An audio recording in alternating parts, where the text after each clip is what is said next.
இந்தியாவுக்கே தமிழ்நாடு லீடர் என்ற நிலையை அடைந்திருப்பதாக கூறியுள்ள முதலமைச்சர் ஸ்டாலின், பொருளாதாரத்தில் பின்தங்கி இருப்போருக்கு சொந்த வீடு இருக்க வேண்டும் என்பது தனது கனவு எனவும், வெறும் கடன் உதவி என கூறி உலக வங்கியின் உதவியை சுருக்கி பார்க்க முடியாது என தெரிவித்துள்ளார்.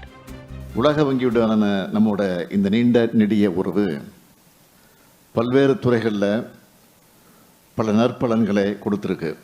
இன்னைக்கு தமிழ்நாடு இந்த துறைகளில் இந்தியாவுக்கே லீடர்னு சொல்லக்கூடிய இடத்தை அடைஞ்சிருக்கு.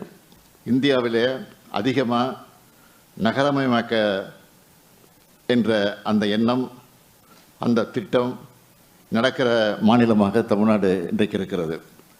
எல்லாருக்கும் எல்லாம் என்ற நம்முடைய கோட்பாட்டின்படி பொருளாதாரத்தில் பின்தங்கி இருக்கக்கூடியவங்களுக்கும் சொந்த வீடுகள் இருக்கணும் என்பது என்னுடைய கனவு. அந்த வகையில் காலநிலை மாற்றத்திற்கேற்ற சுற்றுச்சூழலுக்கு உகந்த குடியிருப்புகளை ஏழை மக்களுக்கு உருவாக்கி தருவதற்காக நமது அரசு நகர்ப்புற வீட்டு வசதி திட்டத்துக்கு டெவலப்மெண்ட் பாலிசி லோன் என்ற வகையில் $190 மில்லியன் உலக வங்கி கடனாக கொடுத்துருக்குறாங்க. வெறும் கடனுதவி, இதில் உலக வங்கியோட பங்கை நாம் சுருக்கி பார்க்க முடியாது.